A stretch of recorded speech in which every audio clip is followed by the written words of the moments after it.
It was February 13th, the day before Valentine's Day, and I was just a regular guy named Jake. I lived in a small house in a quiet neighborhood. My house wasn't big or fancy, but it was mine at least for now, since I was renting it. I decided to do something fun that day. I wanted to put up some lights on my porch. Not a lot, just some pink and red ones to make everything look happy for Valentine's Day. You know, the day when people give cards and candy and say nice things to each other. I thought it would be cool to spread a little cheer. So, I grabbed a box of lights from the store, the kind that twinkle and shine, and I started hanging them up. Picture this, me standing on a little ladder, stretching out those sparkly lights across the edge of my porch. They weren't super bright or anything, just soft and pretty, like little stars saying, "Hey, tomorrow's a special day." I had a big smile on my face because I love decorating for holidays.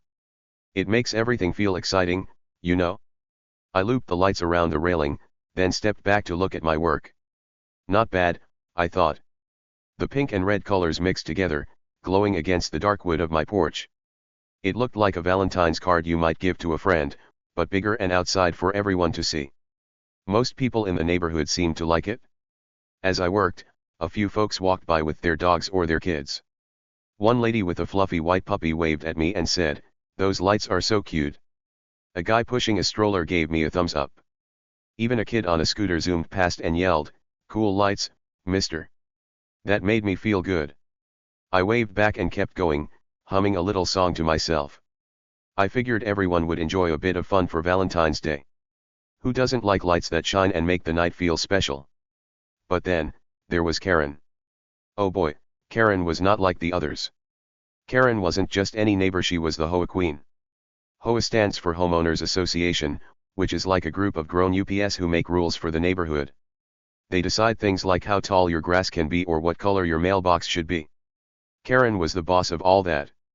She didn't just follow the rules, she made sure everyone else did too, whether they liked it or not. She walked around like she was the most important person ever, like she owned every house, every tree, every tiny blade of grass. Her nose was always up in the air, and her eyes were always looking for something to complain about. I'd heard about Karen before I even moved in. The guy who rented me the house said, "Watch out for Karen. She's got a rule book thicker than a dictionary, and she loves using it." I didn't think much of it then. I mean, how bad could one lady be? I'm just a guy who likes to keep things simple, pay my rent, mow my lawn, maybe hang some lights now and then. No big deal, right? Wrong. Karen was a big deal. A very big deal. And I was about to find out just how big. So, there I was, finishing up my lights. The sun was going down, and the sky was turning that pretty purple color it gets right before night. My porch looked awesome, if I do say so myself. The lights were all in place, and I plugged them in. Click. They lit up, twinkling like little fireflies. I stood there for a minute, hands in my pockets, just smiling at how nice it looked. I thought, this is gonna be a great Valentine's Day. I could already imagine sitting out here tomorrow night with a cup of hot cocoa, watching the lights glow. Maybe I'd even give some candy to the kids who lived nearby. It was a happy little plan. But then I heard it. Thump, thump, thump. Footsteps. Loud ones. I turned around, and there she was, Karen. She was marching across the street, straight toward my house. Her arms were swinging, and her face looked like she'd just bitten into a sour lemon. She had on a bright green jacket and big sunglasses, even though it was almost dark. Her hair was puffed up like a cloud, and she carried a clipboard under one arm. A clipboard? Who walks around with a clipboard at night? Karen, that's who. She stopped right at the edge of my yard, hands on her hips, staring at me like I'd just done something awful. I waved and said, "Hey, Karen. Like the lights?" I thought maybe she'd smile or say something nice. Nope. Not even close. She pointed at my porch and said, "What are those?" Her voice was sharp, like a teacher catching you chewing gum in class. I blinked and said, they're lights. For Valentine's Day. You know, to make things look fun." I tried to sound friendly, but she wasn't having it. "Fun," she said, like it was a bad word. "Those lights are not allowed. They're tacky. They're bright. They're against the rules. She flipped open her clipboard and started reading from a list. Section 4, Rule 12, no excessive decorations without HOA approval. Section 7, Rule 3, no colored lights that disrupt the neighborhood look. She kept going, rattling off rules like she was a robot. I just stood there, scratching my head, trying to figure out what excessive even meant. They were just lights. Little ones. Not a giant flashing sign or anything crazy. I said, Karen, they're only up for a couple days. It's Valentine's Day tomorrow. I'll take em down after that. I thought that would calm her down. But oh no, it made her madder. Her eyes got big, and she stepped closer, pointing her finger right at me. You don't get it, do you? She said. You're new here. You're just a renter. You don't make the rules, I do. Oof. That hurt a little. Just a renter? I mean, yeah, I didn't own the house, but I still lived here. I still mowed the lawn and picked up trash and tried to be a good neighbor. But to Karen, I was nobody. Just some guy with silly lights. Most people knew Karen and stayed out of her way. The lady with the puppy? She'd cross the street if she saw Karen coming. The guy with the stroller? He told me once, Karen fined me $20 because my trash can was out 5 minutes late. Even the kid on the scooter said, she's mean. She yelled at me for riding too fast. Everyone avoided her like she was a grumpy cat who might scratch you. Me. I was new. I didn't know all the tricks yet. I thought maybe I could talk to her, explain things, be nice. Big mistake. Karen didn't do nice. As she stood there, yelling about rules, I started to notice something. She loved being in charge. She loved telling people what to do. She strutted around the neighborhood like it was her kingdom, and we were all just peasants who had to listen. If your grass was too long, bam, a note from Karen. If your car was parked a little crooked, wham, a warning from Karen.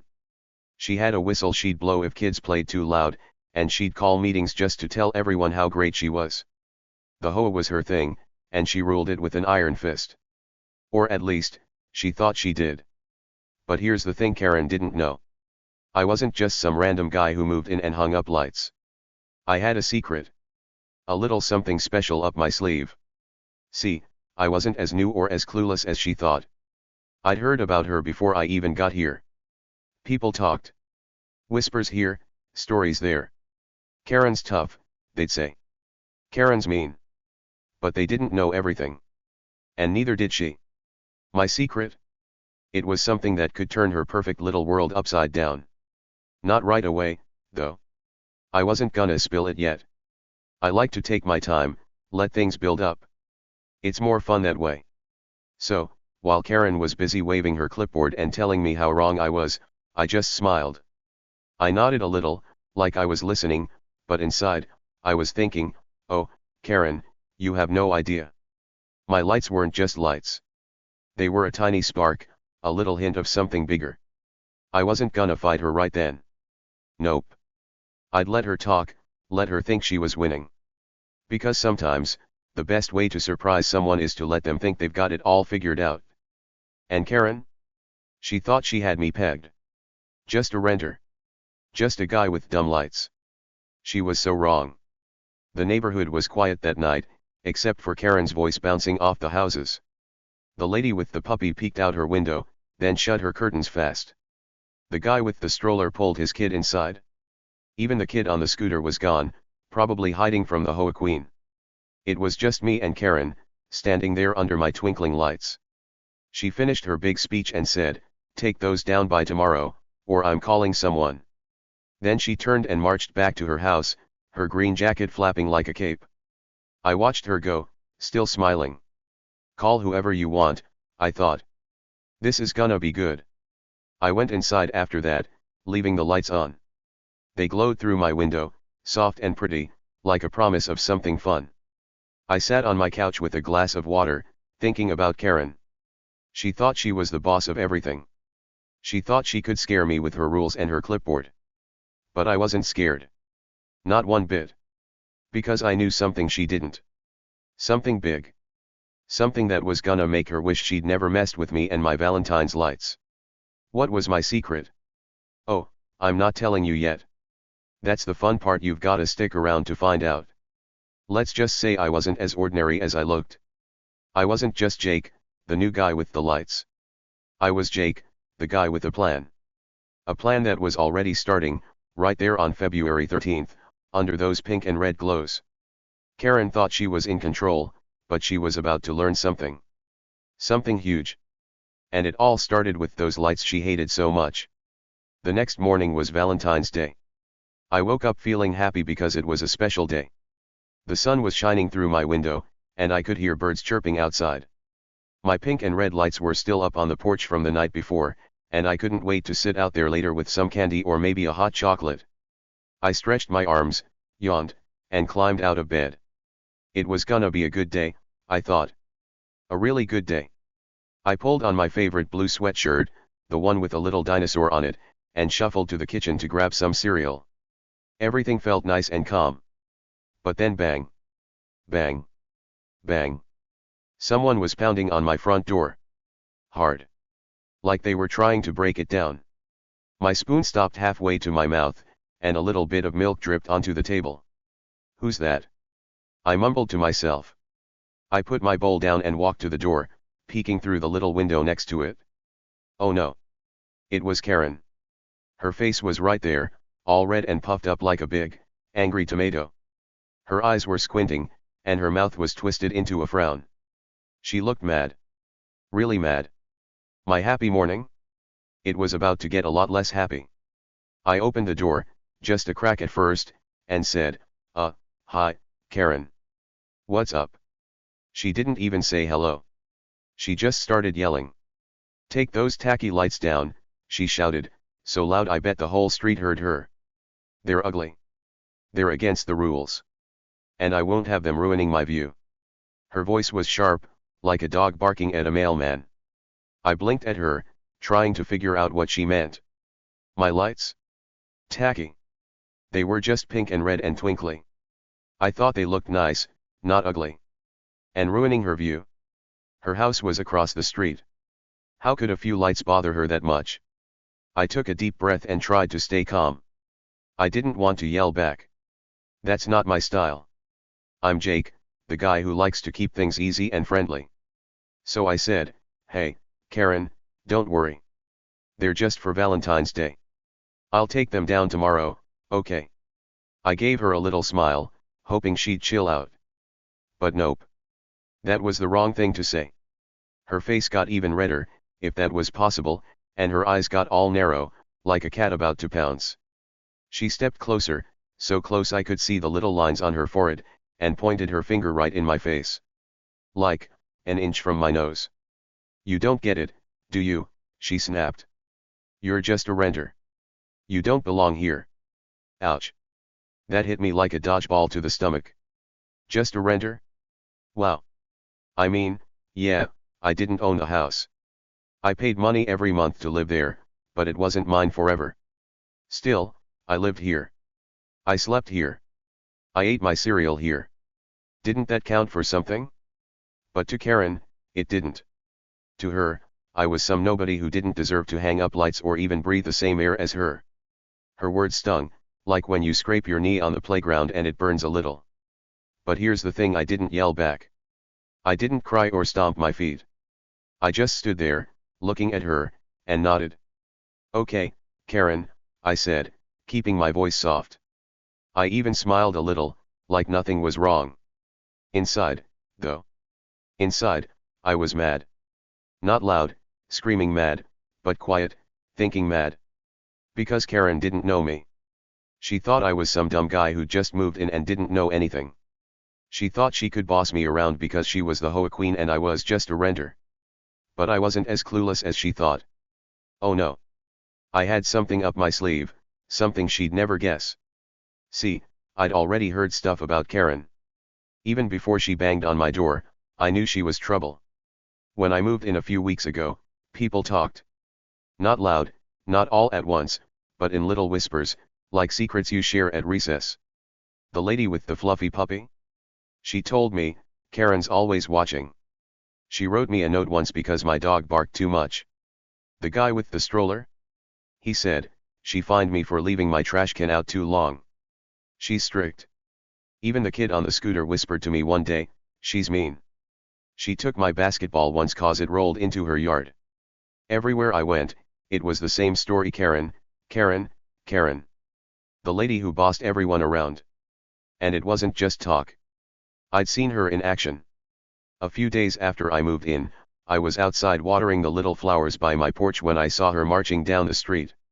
She stopped at a house 2 doors down and started yelling at a guy who was painting his fence. "That color's not allowed," she shouted, waving her clipboard like it was a magic wand. The guy looked annoyed, but he didn't argue. He just grabbed his paint can and went inside. Karen smiled, like she'd won a prize, and kept walking. I watched her go, thinking, wow, she really likes being in charge. That wasn't the only time. Another day, I saw her blow that big whistle she carried. Some kids were playing tag in the street, laughing and running around.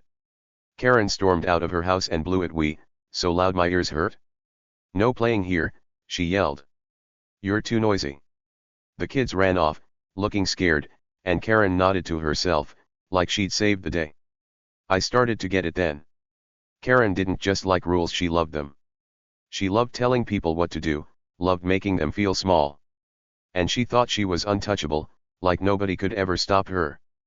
But back to Valentine's Day. There she was, standing on my porch, pointing at me and yelling about my lights. "They're tacky," she said again, like it was the worst word ever. "They don't fit the neighborhood. They're breaking every rule in the book."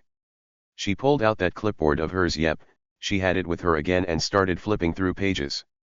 Rule 12, no decorations without approval. Rule 3, no bright colors. She kept going, reading stuff I didn't even understand. I mean, who writes rules about lights? Who cares that much? Karen did, that's who. I could have argued. I could have said, they're not that bright, or it's just one day. But I didn't. I just stood there, hands in my pockets, letting her talk. She kept going, her voice getting louder and louder. "I've lived here for years," she said. "I keep this place perfect. And then you show up with your junky lights and ruin everything." Junky? My lights weren't junky. I got them at the store for $5, sure, but they were cute. I wanted to laugh, but I didn't. I kept my face still, like I was listening real careful. The whole time, people were watching. Not out in the open, but sneaky like. The lady with the puppy peeked through her curtains across the street. I saw the little white fluff ball's nose press against the window, then disappear. The guy with the stroller rolled by real slow, pretending he wasn't looking, but I caught him glancing over. Even the kid on the scooter poked his head around a bush, his eyes big. They all knew Karen. They all knew this was her show. She loved an audience, loved making a scene. And me? I was the new guy getting yelled at? Great way to start Valentine's Day, right? But here's where it gets good. While Karen was busy shouting and pointing, I was thinking. I wasn't just some random renter to mess with. I'd heard the whispers, seen the way she acted. I knew she thought she was the queen of everything, untouchable, unstoppable, the big boss. She thought I'd back down, take my lights down, and say, "Yes, ma'am, sorry, ma'am." She thought I was scared of her clipboard and her rules. But I wasn't. Not even a little. Because I had something she didn't expect. Something she couldn't see coming. What was it? Oh, I'm not telling you yet. That's the fun part, you've gotta wait and see. Let's just say I wasn't as clueless as she thought. I wasn't just Jake, the guy with the lights. I was Jake, the guy who knew more than he let on. Karen could yell all she wanted, wave her finger in my face, call me a renter like it was a bad word. I didn't care. I smiled and nodded, keeping my cool, because I knew something big was coming. Something that'd make her wish she'd left me and my lights alone. She finally stopped yelling after what felt like forever. Her face was still red, her breathing all huff and puff, like she'd run a race. She glared at me one last time and said, "You better take those down by noon, or else." Then she turned around and stomped off, her shoe slapping the ground loud enough to wake up the whole neighborhood. I watched her go, her green jacket flapping behind her like some kind of angry superhero cape. She crossed the street, went up her driveway, and slammed her front door so hard I heard it from my porch. I closed my door and went back inside. My cereal was all soggy now, but I didn't care. I sat down on my couch and looked out the window. My lights were still twinkling, pink and red against the morning sun. They looked even prettier now, if you ask me. Karen hated them, but I didn't. And I wasn't gonna take them down, not yet. She thought she'd won, thought she'd scared me. But she didn't know the half of it. She didn't know what I knew, what I'd heard, what I was planning. The tension was building, like when you're waiting for a big surprise at a party. Karen thought she was in charge, but she wasn't. Not really. I'd let her yell, let her think she had the power. But power's a funny thing, it can slip away when you least expect it. And Karen? She was about to find that out. My lights were staying up, and so was my smile. Because this was just the start. Valentine's Day wasn't over yet, and neither was my story with Karen. I sat there on my couch, staring out the window at my twinkling lights. Karen was gone for now, but her words were still bouncing around in my head. You're just a renter. You don't belong here. Man, she knew how to make someone feel small. But I wasn't gonna let her ruin my Valentine's Day. Nope. I had cereal to eat, even if it was soggy, and a whole day ahead of me. Plus, those lights? They weren't going anywhere yet. Not until I was ready. I grabbed my spoon, took a big bite, and started chewing. It wasn't great, but it was breakfast, and I wasn't about to waste it. Outside, the neighborhood was waking up. A few cars rolled by, slow and quiet, like they didn't want to bother anyone. The lady with the puppy opened her door and let the little fluff ball bounce into her yard. It barked once, then ran in circles, chasing its own tail. I laughed a little, watching it through the window. That dog didn't care about Karen or her rules. It was just happy to be outside. I wished I could be that carefree, but with Karen around, things were never that easy. She'd made sure of that. I finished my cereal and put the bowl in the sink. Then I grabbed a glass of water and went back to the couch. My lights were still glowing, even in the daylight. They weren't as bright as they'd been last night, but you could still see the pink and red colors against the porch railing. I liked them. They made me smile. But I knew Karen didn't feel the same. She'd called them tacky. She'd said they ruined her view. I looked across the street at her house. It was big, way bigger than mine, with white walls and a fancy red door. Her grass was cut perfect, like someone measured every blade with a ruler. Her mailbox even had little flowers painted on it. Everything about her place screamed, "I'm better than you." That's when I started thinking more about what she'd said. You don't belong here. It wasn't just about the lights, was it? To Karen, I was an outsider. A renter. Someone who didn't fit in her perfect little world. I'd only been here a few weeks, sure, but I was trying. I waved at people. I said hi. I even picked up a candy wrapper off the sidewalk once and threw it away. Didn't that count? Apparently not to Karen. To her, I was trouble the second I moved in. And those lights? They were like a big sign that said, "Jake's here, and he's not following your rules." I leaned back on the couch, sipping my water. The more I thought about it, the madder I got. Not yelling and throwing stuff mad, but that quiet kind of mad where you clench your teeth a little. Karen didn't even know me. She didn't know I liked dinosaurs or that I made awesome pancakes on weekends. She didn't know I was good at fixing bikes or that I'd helped the kid on the scooter pump up his tire last week. All she saw was a guy with lights she didn't like. A renter she could boss around. And that made me want to keep those lights up even more, just to show her she wasn't the boss of me. But I didn't move yet. I stayed on the couch, watching the street. The lady with the puppy went back inside, and the little dog followed her, wagging its tail. A mail truck rumbled by, dropping letters in mailboxes. Everything seemed normal, but I could feel the tension, like when you're waiting for a storm and the air gets all heavy.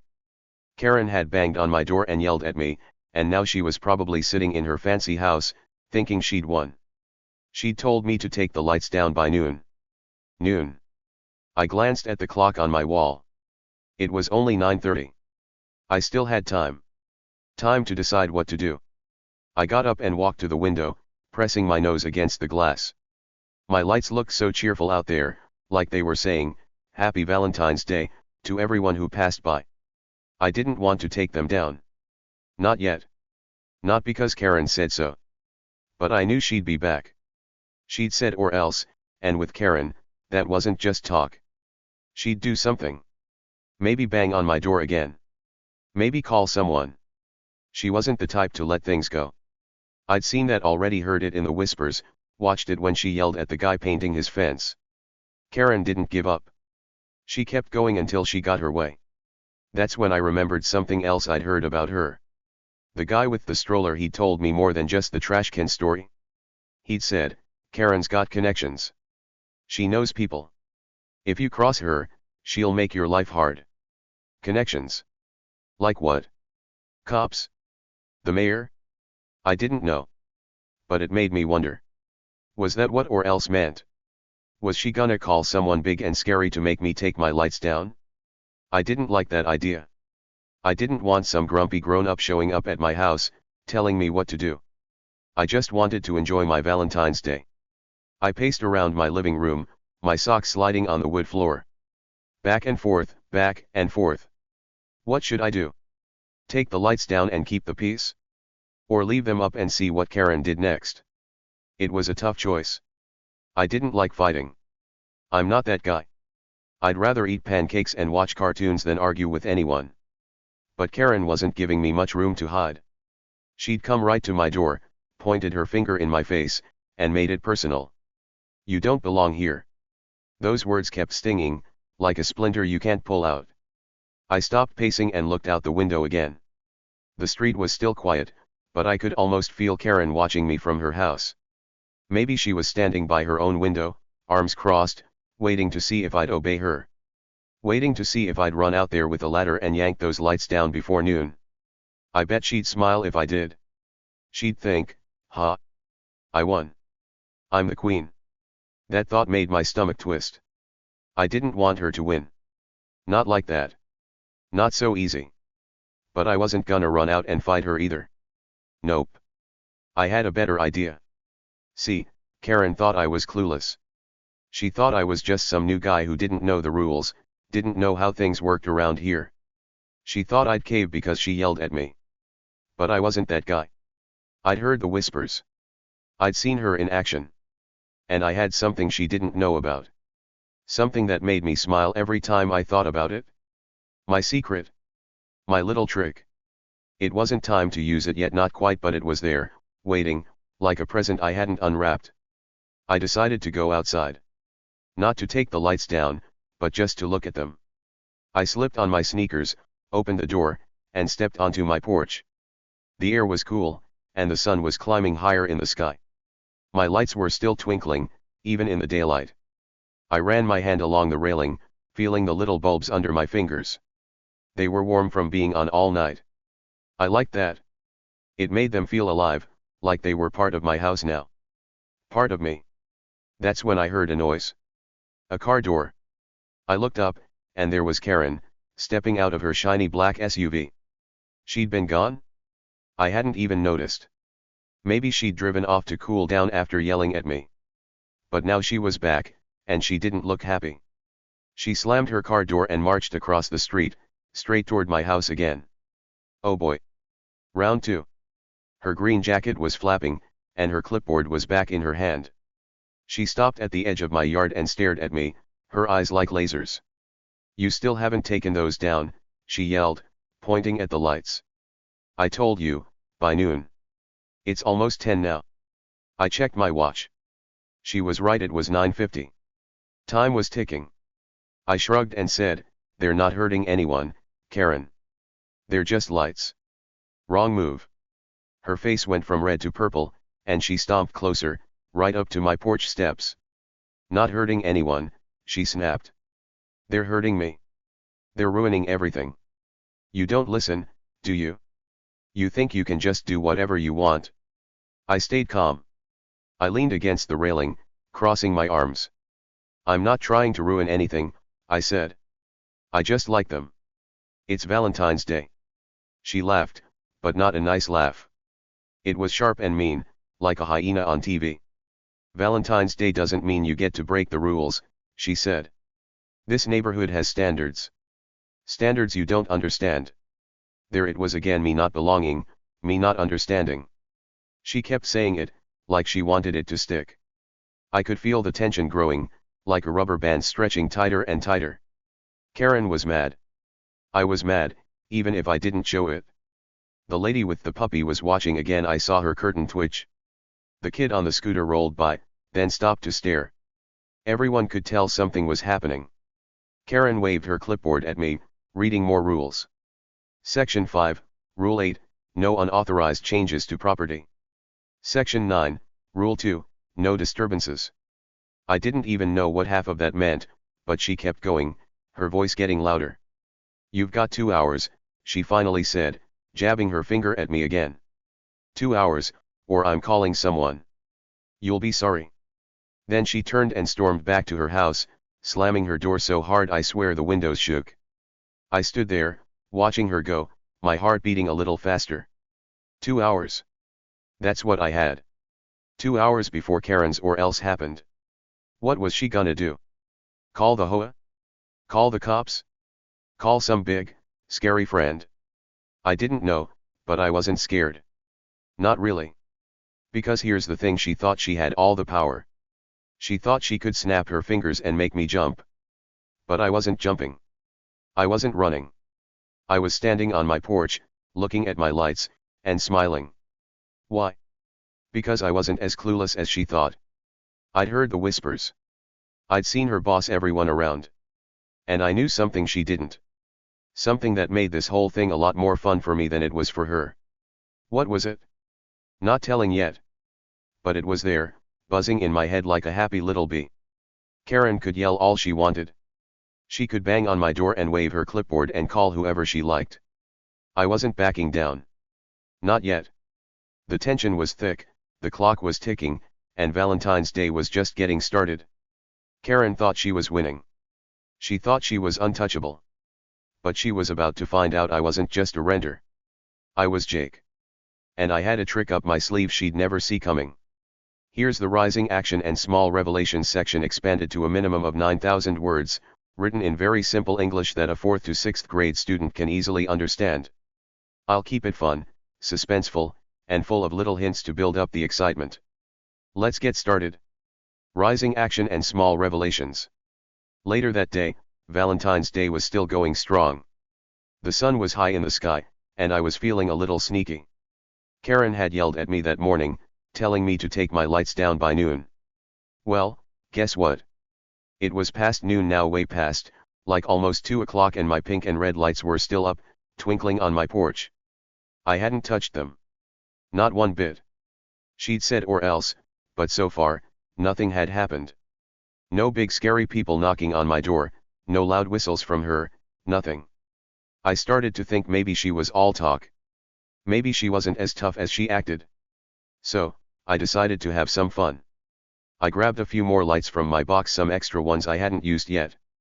They were little heart-shaped ones, super cute, and I thought, why not? I wasn't gonna take my lights down, but I could add more just to mess with Karen a little. You know, poke the bear, see what happens. I put on my sneakers, grabbed my ladder, and went outside. The air was warm, and the street was quiet. Perfect time to play a little prank on the HOA queen. I set up my ladder by the porch and started stringing those heart lights along the railing, right next to the other ones. Pink hearts, red hearts, all glowing together.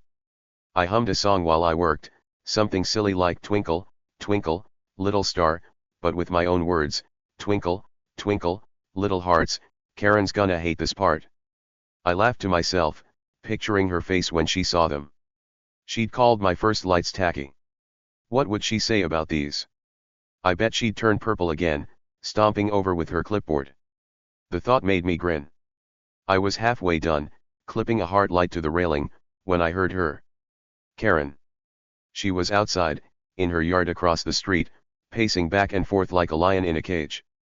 She had her phone pressed to her ear, and she was talking loud, so loud I could hear every word, even from my porch. Yes, 911, it's an emergency, she said, her voice sharp and fast. This guy's breaking every rule, and I feel threatened. Threatened? By me? I almost dropped my ladder laughing. Me, Jake, with my heart lights and my dinosaur sweatshirt, threatening her? That was the funniest thing I'd heard all day. I peeked over at her, trying not to be too obvious. She was waving her free hand around, pointing at my house while she talked. "He's putting up more lights," she yelled into the phone. "More." After I told him to take them down. "It's outrageous. I can't live like this." "Outrageous?" I shook my head, clipping another heart light in place. She was acting like I'd set her yard on fire or something. It was just lights. Little, sparkly lights. But to Karen, it was a war. And I guess I was her enemy now. I kept working, pretending I didn't hear her. Clip, clip, clip, another heart went up. But I was listening. Oh yeah, I was listening hard. "Yes, send someone quick," she said. "He's breaking HOA rules." Section 4, Rule 12. Section 7, Rule 3. I feel unsafe. Unsafe. I had to bite my lip to keep from giggling. What was I gonna do, throw a light bulb at her? She was so dramatic, like she was in a movie where I was the bad guy. I glanced at her again. She was pacing faster now, her green jacket flapping, her hair bouncing like a big, angry cloud. She kept glaring at me, her eyes like darts. If looks could zap you, I'd be toast. But then, something weird happened. Something I didn't expect. While Karen was busy yelling into her phone, a police car rolled up. Slow and quiet, like a cat sneaking through the grass. It didn't come to my house, though. Nope. It parked right by hers, across the street. The lights on top weren't flashing, and there was no siren, just a plain, black and white car pulling up smooth as butter. Two officers stepped out, one tall and one short, both looking serious. Their hats were on straight, and their badges glinted in the sun. They didn't smile. They didn't wave. They just stood there by her driveway, looking at her house. I froze, a heart light dangling in my hand. Police. For real? Was this Karen's or else? Had she really called 911 over my lights? I mean, I knew she was mad, but this was wild. I almost laughed again, but then I stopped. Something felt off. The cops weren't looking at me. They weren't walking toward my porch. They were staring at Karen's house, whispering to each other. Karen didn't even see them. She was too busy shouting into her phone, her back to the street. "Hurry up," she said. "He's still out there, breaking rules right now." I kept my head down, pretending to fiddle with my lights. Clip, twist, adjust, like I was super busy. But my eyes were on those cops. What were they doing? Why were they at her place, not mine? My heart started beating a little faster, not because I was scared, but because I was curious. Something big was brewing. I could feel it, like when you're waiting for the best part of a cartoon. I hooked another light up, slow and careful, watching from the corner of my eye. The tall cop pulled out a little notebook and started writing something. The short one nodded, then looked at Karen. She was still pacing, still yelling. "Yes, it's an emergency," she said again. "I need help now." She didn't turn around, didn't notice the car right behind her. I wanted to shout, "Hey, Karen, look over there," just to see her face, but I didn't. I stayed quiet, adding another heart light to my railing. The cops took a step closer to her yard, and the tall one said something into a radio on his shoulder. I couldn't hear it, but it sounded serious. That's when I started thinking. This wasn't about me, was it? I mean, Karen was on the phone with 911, saying I was the problem. But the cops were already here, and they weren't coming for me. They were at her house. Why? What was going on? I'd heard whispers about Karen before, how she bossed everyone around, how she thought she was untouchable. But maybe there was more. Maybe those whispers weren't the whole story. I kept my hands busy with the lights, but my brain was spinning. Something was up, and I had a front row seat. I finished the last heart light and stepped back to look at my work. The porch was covered now, pink and red lights mixed with little glowing hearts. It looked awesome, like a Valentine's Day party all by itself. I smiled, but I didn't take my eyes off Karen and the cops. She was still on her phone, still pacing, still clueless. "Yes, I'm at 123 Oak Street," she said. Send someone fast. The tall cop looked at the short cop and raised an eyebrow. They both turned toward her house, like they were waiting for something. Then it hit me a little revelation, like a light bulb popping on in my head.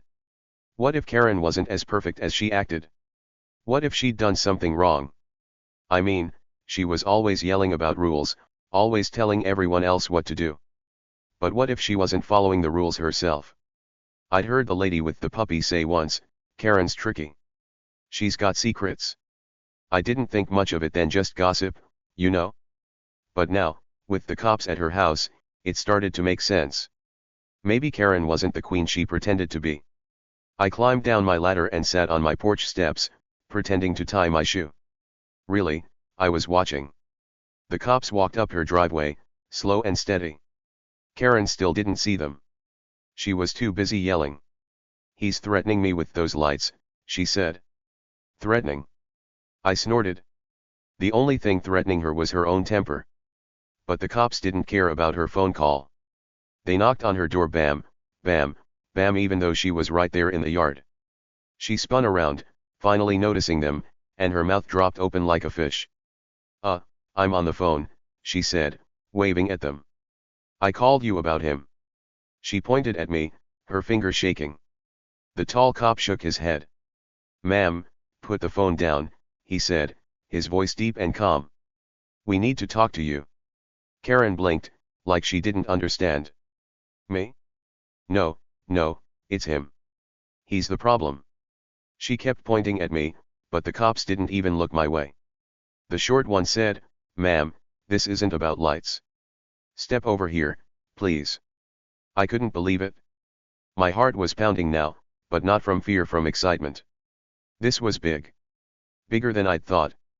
Karen's face went from red to white, like someone had flipped a switch. She hung up her phone, slow and shaky, and walked toward the cops. What's this about? She asked, her voice wobbling. The tall cop pulled out his notebook again. We'll explain inside, he said. Let's go. They turned toward her door, and she followed, looking like she'd seen a ghost. I stayed on my steps, watching them disappear into her house. The door shut with a soft click, and then it was quiet.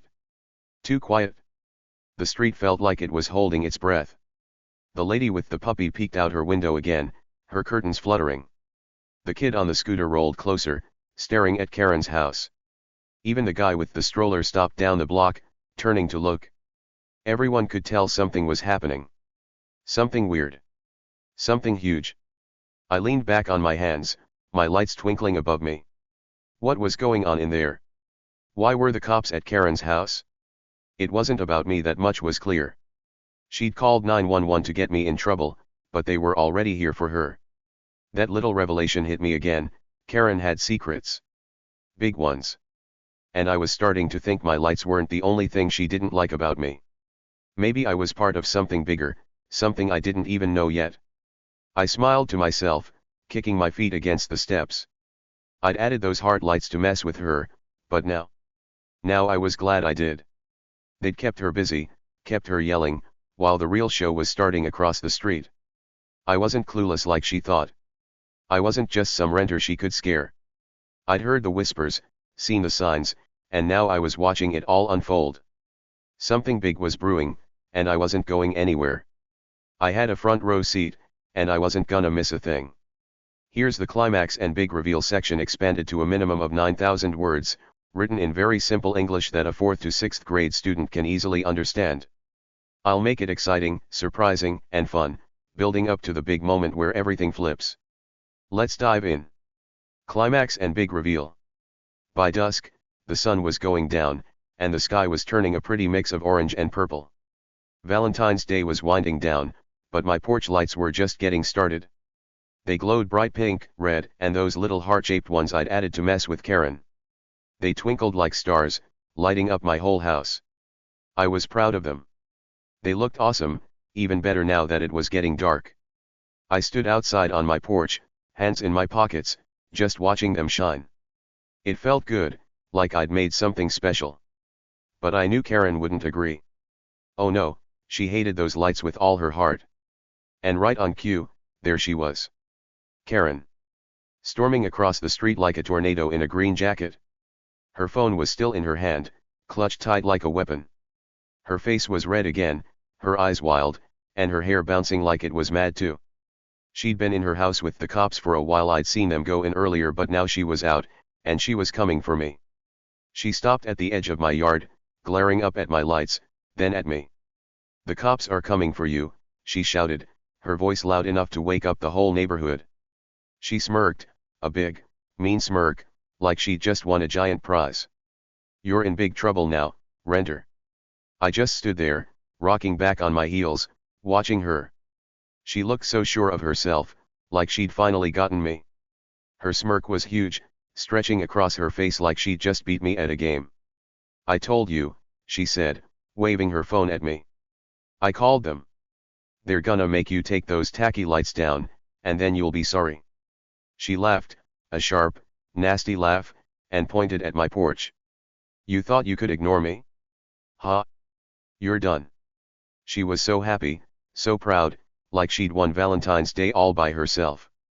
I didn't say anything. I just smiled a little, keeping my cool.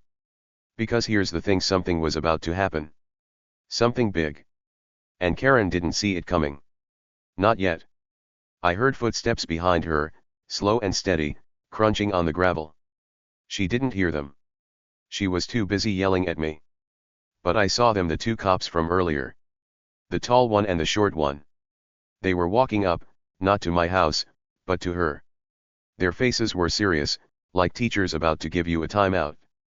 The tall one had his notebook out, and the short one had his hands on his belt, where his badge shone in the light from my porch. Karen kept talking, oblivious. "You'll see," she shouted. "They're gonna drag you out of here. You don't belong in my neighborhood." That's when the tall cop stepped closer and said, "Ma'am." His voice was deep and calm, cutting through her yelling like a knife. Karen froze, her phone halfway to her ear. She turned her head, slow, like she couldn't believe it. The cop looked right at her and said, "We need to speak with you. Now." Her smirk vanished. Poof, gone, like someone had erased it with a big eraser. Her eyes got wide, and her mouth opened a little, like she didn't know what to say. "What?" she snapped, turning all the way around to face them. "No, no, you're here for him." She pointed at me, her finger shaking now. "He's the one breaking rules.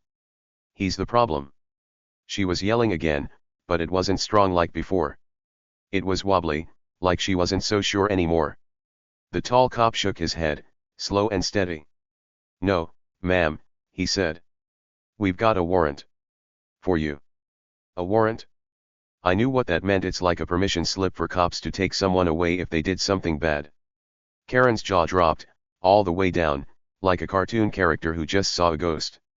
She looked silly, standing there with her mouth open, her phone slipping in her hand. I couldn't hide my grin anymore. It spread across my face, big and bright, like my lights. See, this was the moment. The big twist. The part where everything flipped upside down. Karen thought she'd called the cops on me. She thought she'd won. But she didn't know the truth. And the truth? It was awesome. I wasn't just some random renter she could boss around. I wasn't just Jake, the new guy with the tacky lights. I worked with the city quietly, keeping tabs on complaints. And Karen? She'd been doing bad stuff for years. Sneaky stuff. And I'd helped catch her. Let me back up a little, so you get the whole story. When I moved into this neighborhood, I wasn't just looking for a place to live. I had a job. A secret job. I worked for the city, in an office where people call when they're mad about something like noisy dogs or broken sidewalks. My job was to listen, write stuff down, and figure out what was really going on. I didn't tell anyone here about it. Why would I? I was new, just trying to fit in. But I heard things. People called my office all the time about Karen. "She's mean," they'd say. "She's making up rules. She fined me for nothing." At first, I thought it was just grumpy neighbors complaining. But then I noticed a pattern. Karen was the HOA queen, sure, but she wasn't honest. People said she charged extra fees, money they had to pay to the HOA, and kept some for herself. They said she didn't pay her taxes, the money everyone's supposed to give to the city. They said she faked papers to make it look like she was following the rules, when really, she was breaking them big time. I didn't believe it at first. I mean, she was loud and bossy, but a crook? That's a whole other level. So I started watching her, quiet like, keeping notes in my little book at home. Then came the lights. My Valentine's Day lights. I put them up for fun, but they turned into something more. They made Karen mad, really mad, and that got her talking. She yelled at me, called 911, made a big fuss. And all that noise.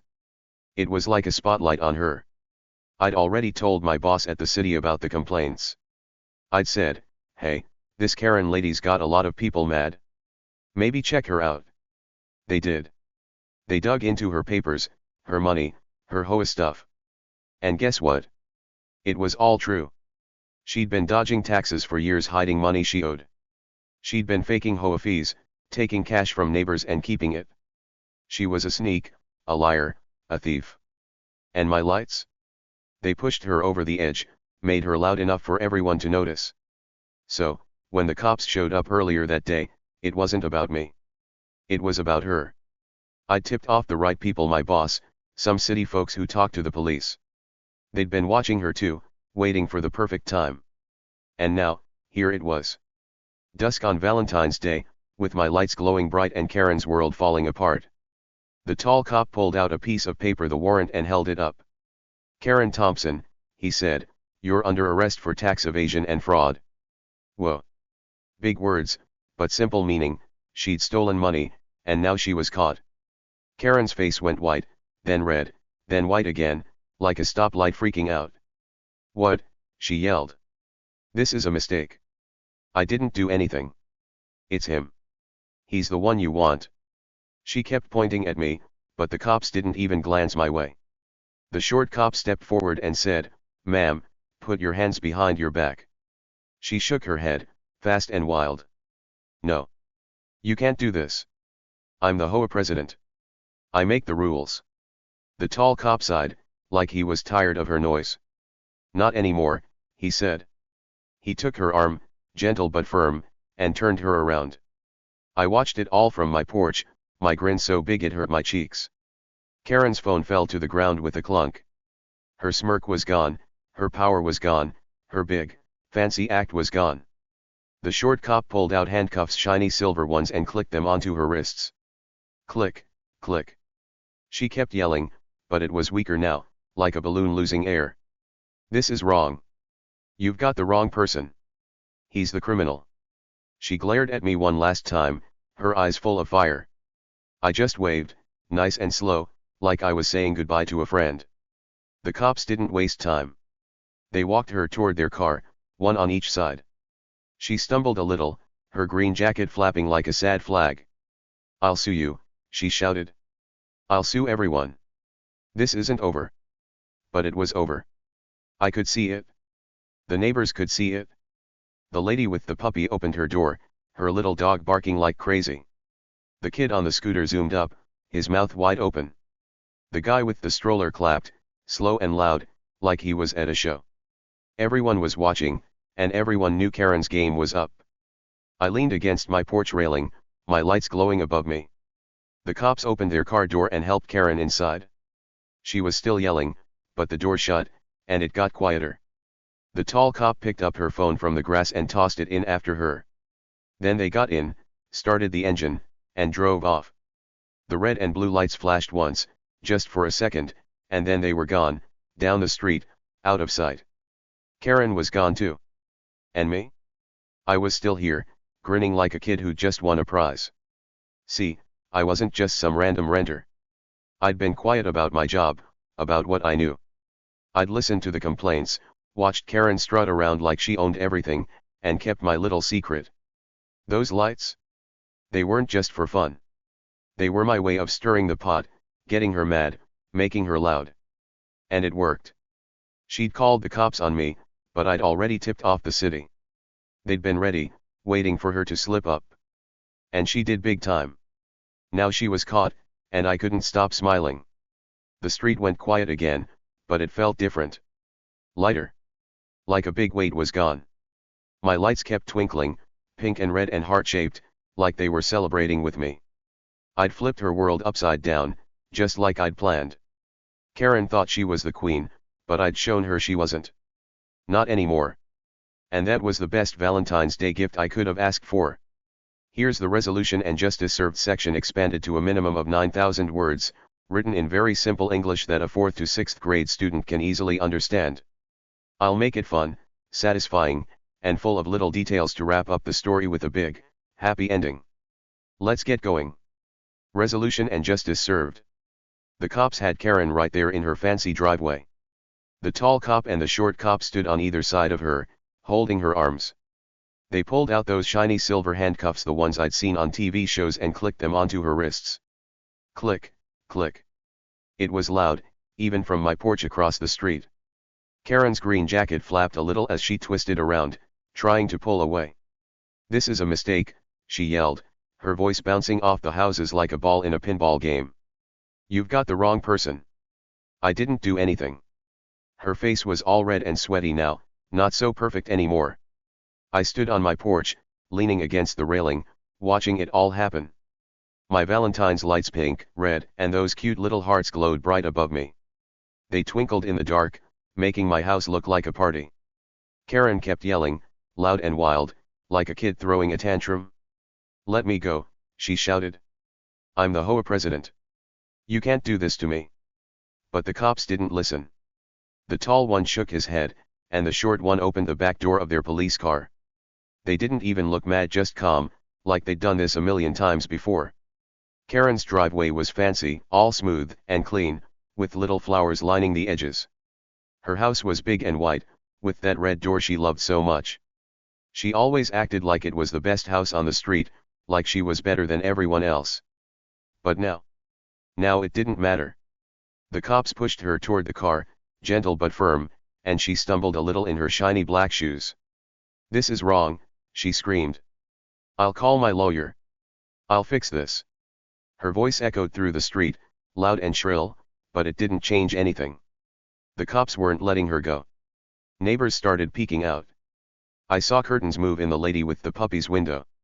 Her little white dog barked, its nose pressed against the glass. Down the street, the guy with the stroller opened his door a crack, his kid peeking out too. The kid on the scooter rolled up fast, stopping at the corner to stare. His eyes were huge, like he couldn't believe what he was seeing. Everyone was whispering, their voices soft and surprised. "What's happening?" I heard the lady with the puppy say to someone inside. "Is that Karen?" the guy with the stroller mumbled. They were shocked. Totally shocked. And I got it. Karen had been the boss around here forever. She'd strutted around with her clipboard, yelling at people, making rules, acting like she owned everything. Everyone was scared of her, or at least, they listened to her.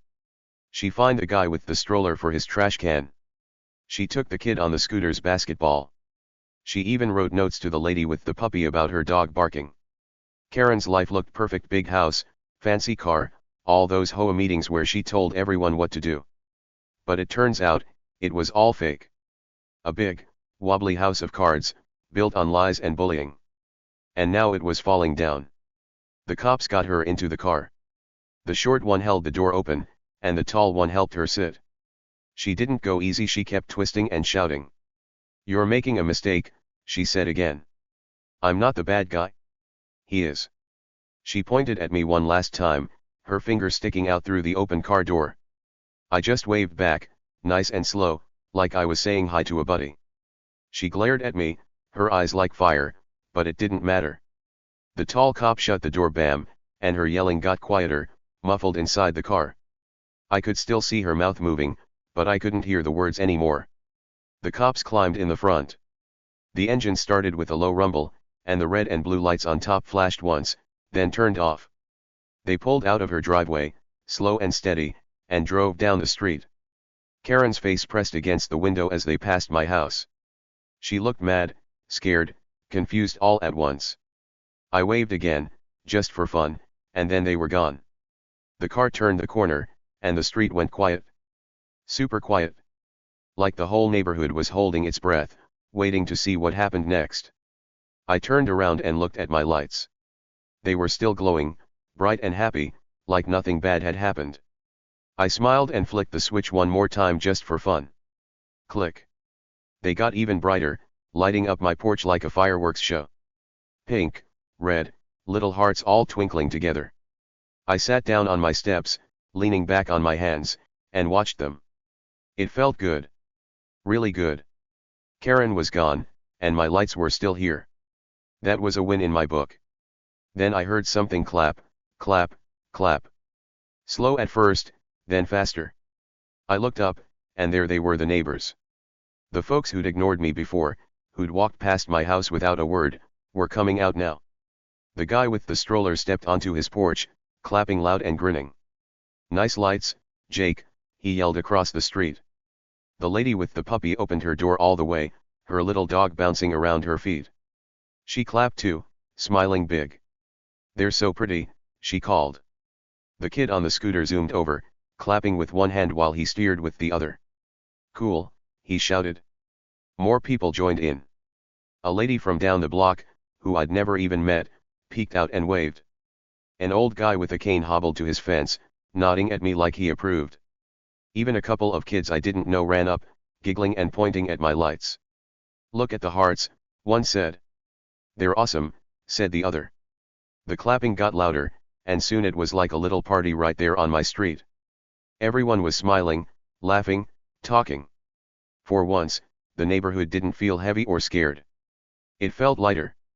Freer. Like Karen's big, mean shadow was gone, and we could all breathe again. I stood up and waved at them all. "Thanks." I called back. "Happy Valentine's Day." They cheered, actually cheered, and I couldn't stop grinning. Me, Jake, the new guy, the renter Karen hated. I'd been quiet, just living my life, putting up my lights. But now they knew me. Now they liked me. And it was all because Karen got what she deserved. She'd pushed everyone around for years, yelling, fining, bullying. She'd built her perfect little world on sneaky lies, taking money she shouldn't, hiding stuff from the city. But it caught up to her, and I'd helped make it happen. I sat back down on my steps, watching the crowd. The lady with the puppy walked over, her dog trotting next to her. "I can't believe it," she said, shaking her head. "Karen's gone? For real?" I nodded. "Yup. The cops got her. She was stealing and lying." The lady's eyes got big. "Wow," she said. "I always knew she was mean, but that's wild." She petted her dog and smiled at me. "Good job with those lights. They're the best thing on the street." I laughed. "Thanks. I just wanted some fun." The guy with the stroller came over next, pushing his kid along. "She fined me $20 once," he said. "For nothing. Just 'cause my trash can was out too long.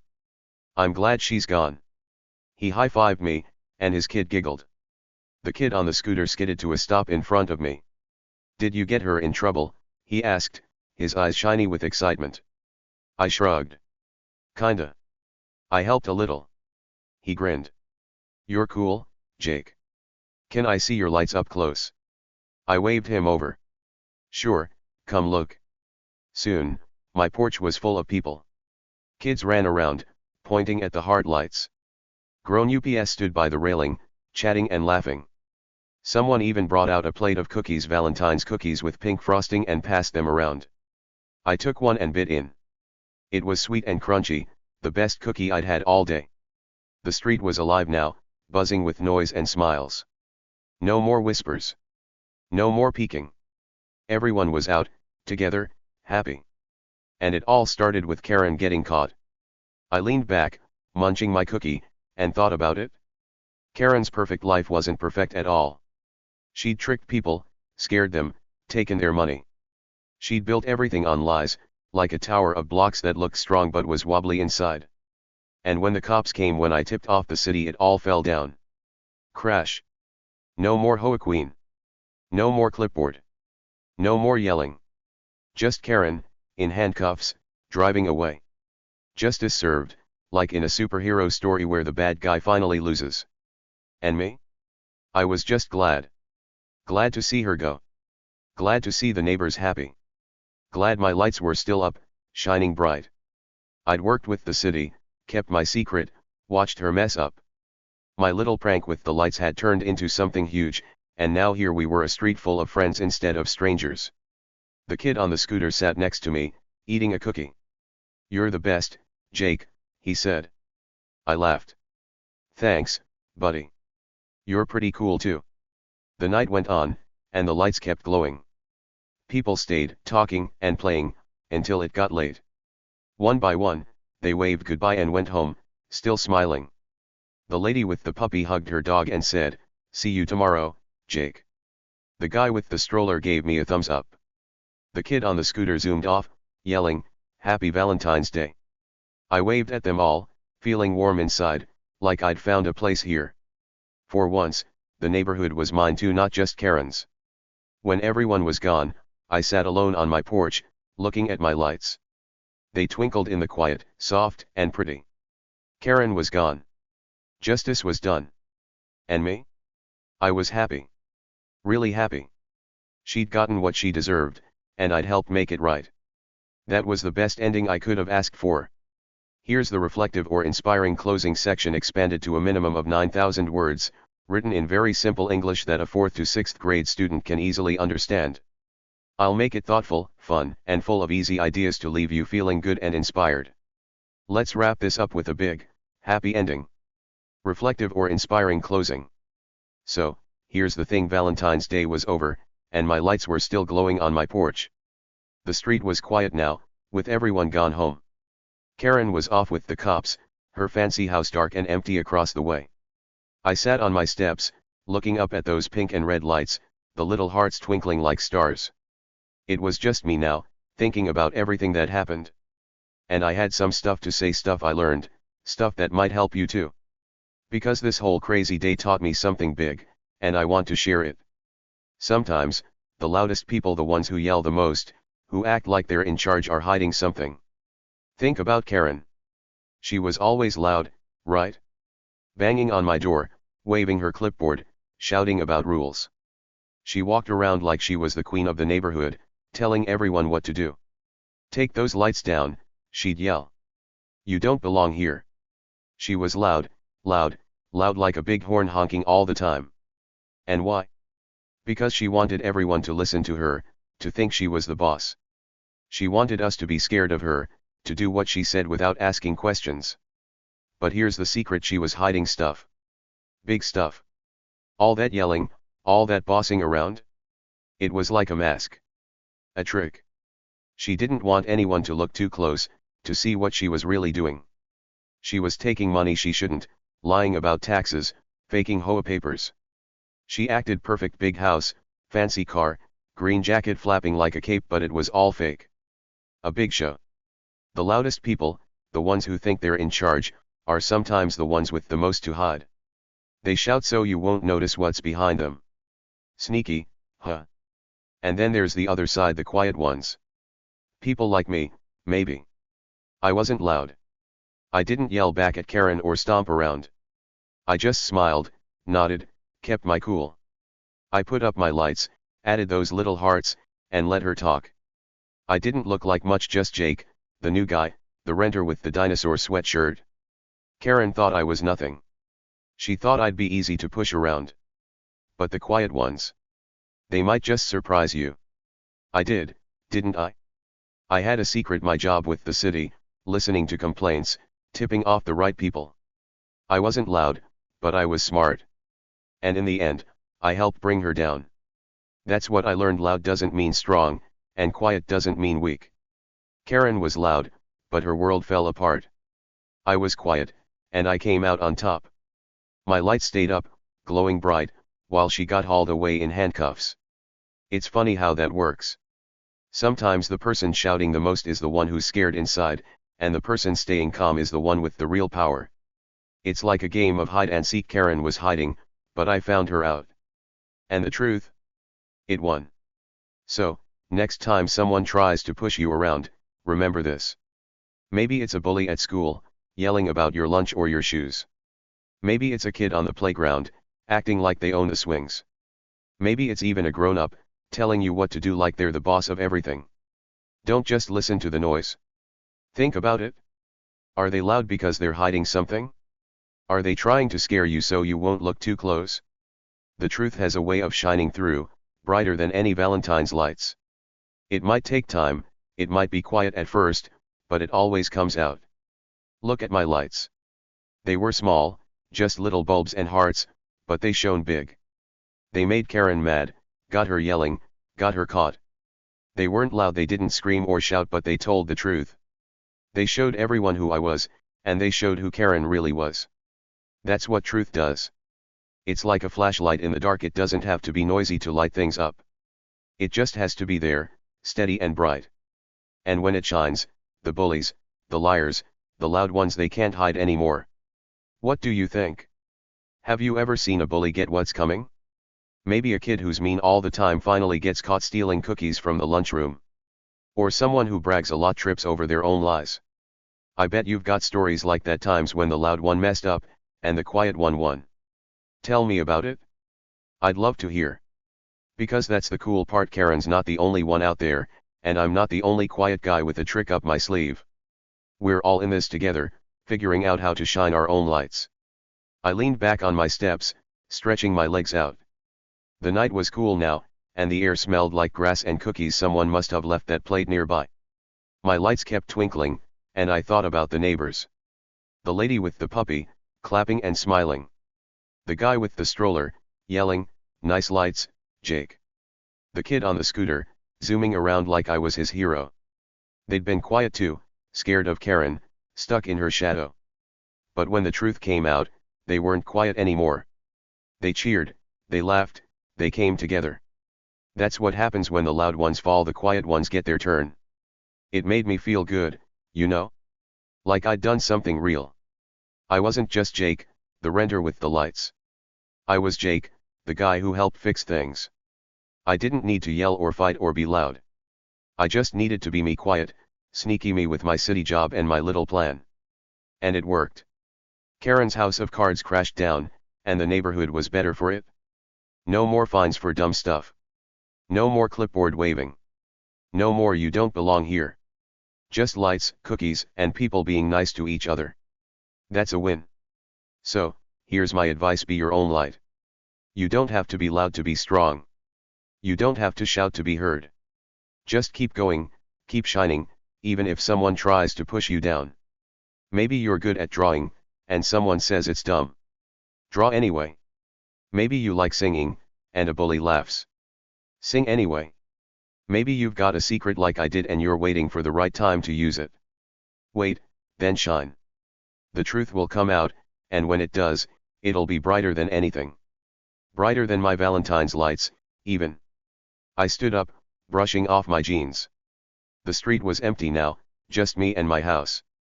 I looked at Karen's place one last time, dark, quiet, not so fancy anymore. Then I turned back to my lights. They were still glowing, still happy, still mine. I flicked the switch off, click, and they went dark. Time for bed. But I knew I'd turn them on again tomorrow, just because I could. Karen was gone, and I wasn't. That felt right. What about you? Ever had a day like this? A day where the loud kid lost, and the quiet kid won? Maybe you've seen a bully trip over their own big mouth, or maybe you've been the one to shine.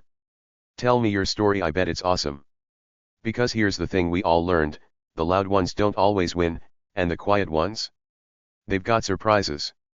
Just like me, just like my lights, just like this crazy Valentine's Day. The truth shines through, every time. And that's the best part.